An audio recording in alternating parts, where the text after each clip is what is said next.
اعوذ باللہ من الشیطان الرجیم بسم اللہ الرحمن الرحیم۔ السلام علیکم عزیز طلبہ، آج ہم سورۃ النصر پڑھیں گے۔ سورۃ النصر 110ویں نمبر پر یہ سورت ہے اور کل آیات 3 ہیں، کل رکوع 1 ہے۔ اس سورت کے اختتام پر آپ لوگ اس قابل ہو جاؤ گے کہ آپ لوگوں کو معلوم ہو جائے گا کہ فتح سے کیا مراد ہے اور اہل عرب پر اس فتح کے کیا اثرات مرتب ہوئے اور تسبیح اور استغفار کیا ہے اور کیوں ضروری ہے، اللہ سبحانہ و تعالیٰ کی کیا شان ہے۔ یہ تمام مقاصد آپ لوگوں کو اس سورت کے اختتام پر انشاءاللہ مل جائیں گے۔ اس سورت کا شان نزول اور تعارف۔ یہ سورت نبی کریم صلی اللہ علیہ وآلہ وسلم کی حیات مبارکہ کے آخری دور میں نازل ہوئی۔ اس میں بتایا گیا ہے کہ اہل ایمان کو فتح مکہ کے ساتھ ساتھ اور بھی فتوحات حاصل ہوگی۔ اللہ سبحانہ و تعالیٰ کا دین غالب ہوگا، لوگ بڑی تعداد میں اللہ سبحانہ و تعالیٰ کے دین میں داخل ہوں گے۔ اس صورت میں نبی کریم صلی اللہ علیہ وآلہ وسلم کے عظیم مشن یعنی دین اسلام کے غالب ہو جانے کا ذکر ہے۔ آخر میں آپ صلی اللہ علیہ وآلہ وسلم کو اللہ سبحانہ و تعالیٰ کی تسبیح اور حمد و ثنا کرنے اور استغفار کرنے کی ہدایت فرمائی گئی ہے۔ ام المؤمنین حضرت عائشہ صدیقہ رضی اللہ تعالیٰ عنہ فرماتی ہے کہ رسول اللہ صلی اللہ علیہ وآلہ وسلم اپنے رکوع اور سجدوں میں کثرت سے سبحانک اللہم ربنا و بحمدک اللہم اغفر لی، اے ہمارے رب تیری ذات پاک ہے اور تیری حمد کے ساتھ ہم تیری تسبیح بیان کرتے ہیں، اے اللہ تو مجھے بخش دے، پڑھتے تھے۔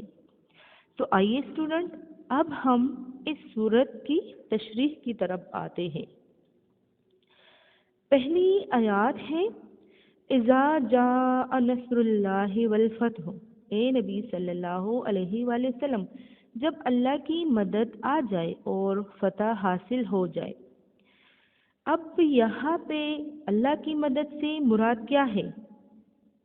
ٹھیک ہے، اس میں ایمان والوں کی کوششوں میں اللہ کی حمایت کا شامل ہو جانا مراد ہے۔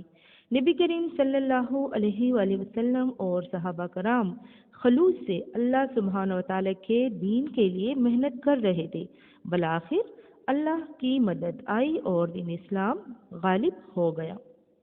اللہ نے اپنے رسولوں سے وعدہ فرمایا ہے کہ وہ لازماً ان کے مخالفین کے مقابلے میں ان کی مدد فرمائے گا۔ یقیناً ہم اپنے رسولوں کی اور ایمان والوں کی اس دنیا میں بھی مدد فرماتے ہیں اور اس دن بھی مدد فرمائیں گے جبکہ گواہ کھڑے ہوں گے۔ اب اس صورت میں فتح مکہ کا واقعہ جو ہے اس کی طرف اشارہ ہے۔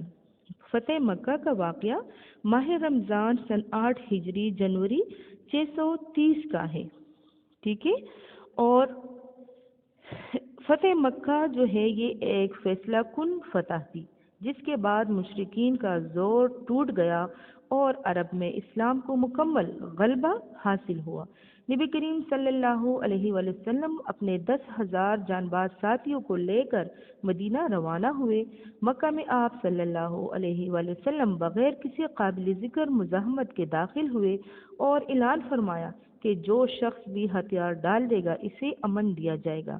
جو لوگ اسلام دشمنی میں پیش رہے تھے ان کے لیے بھی آپ صلی اللہ علیہ وآلہ وسلم نے عام معافی کا اعلان فرما دیا۔ اس موقع پر کتنے ہی لوگ آپ صلی اللہ علیہ وآلہ وسلم کی خدمت میں حاضر ہو کر مشرف بے اسلام ہوئے۔ خانہ کعبہ میں قریش نے 360 بت رکھے ہوئے تھے۔ نبی کریم صلی اللہ علیہ وآلہ وسلم نے ان سے خانہ کعبہ کو پاک کیا۔ آپ صلی اللہ علیہ وآلہ وسلم بتوں کو لکڑی سے گراتے جاتے اور یہ آیات تلاوت فرماتے جاتے، جاء الحق وزہق الباطل ان الباطل کان زہوقا، حق آ گیا اور باطل مٹ گیا اور باطل مٹنے ہی کے لیے تھا۔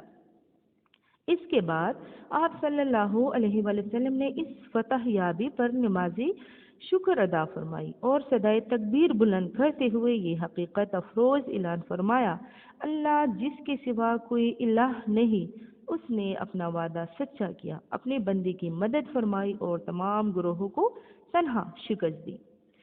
اب دوسری جو آیات ہے، وَرَأَيْتَ النَّاسَ يَدْخُلُونَ فِي دِينِ اللَّهِ أَفْوَاجًا، لوگ فوج در فوج اللہ کے دین میں داخل ہونے لگے۔ ٹھیک ہے، اب اس میں فتح حاصل ہونے کا نتیجہ کیا نکلا؟ فتح حاصل ہونے کا نتیجہ یہ نکلا کہ لوگ جو تھے وہ فوج در فوج اللہ کے دین میں داخل ہونے لگے۔ فتح مکہ کا اثر قریش تک تو محدود نہیں رہا، بلکہ عرب کے مختلف علاقوں کے قبائل کے نمائندے وفود کی شکل میں مدینہ آنا شروع ہوئے۔ 9 ہجری اور 10 ہجری میں بکثرت وفود نے نبی کریم صلی اللہ علیہ وآلہ وسلم کی خدمت میں حاضر ہو کر اجتماعی شکل میں قبول اسلام کا اعلان کیا۔ اس طرح اسلام 2 سال کے اندر عرب کے گوشے گوشے میں پھیل گیا۔ اب اس میں دین اللہ سے کیا مراد ہے؟ تو اللہ کا دیا ہوا قانون اور نظامی زندگی جس کی اطاعت کرنے پر آخرت میں اجر اور نافرمانی پر سزا دی جائے گی۔ اللہ کے سوا کسی اور کے قانون اور نظام پر عمل اللہ کے ہاں قبول نہ ہوگا۔ آیت نمبر 3، فَسَبِّحْ بِحَمْدِ رَبِّكَ وَاسْتَغْفِرْهُ إِنَّهُ كَانَ تَوَّابًا۔ فتح اور اللہ کی مدد آ جانے پر کیا حکم دیا گیا کہ اللہ کی تسبیح حمد کرنے اور اللہ سے استغفار اور توبہ کرنے کا حکم دیا گیا۔ اب یہاں پہ تسبیح حمد کا مطلب کیا ہے، اس کے معنی کیا ہے؟ تو تسبیح کے معنی ہے اللہ کی پاکی بیان کرنا، یعنی اللہ کی ذات ہر کمی، کوتاہی، عیب، کمزوری وغیرہ سے پاک ہے۔ حمد کے معنی کیا ہے؟ اللہ کی تعریف بیان کرنا، یعنی اللہ کی ذات میں ہر خوبی، خیر اور بلائی موجود ہے۔ نیز حمد کے معنی ہے اللہ کی نعمتوں کے شکر ادا کرنے کا مفہوم بھی شامل ہے۔ اس میں ایک اور بات بھی بیان کی گئی ہے، استغفار۔ استغفار کے معنی کیا ہے؟ اللہ سے اپنے گناہوں اور کوتاہیوں پر معافی مانگنا۔ توبہ، توبہ کا مطلب کیا ہے؟ توبہ کے معنی کیا ہے؟ تو توبہ کے معنی ہے پلٹنا، یعنی گناہ سے نیکی کی طرف پلٹنا۔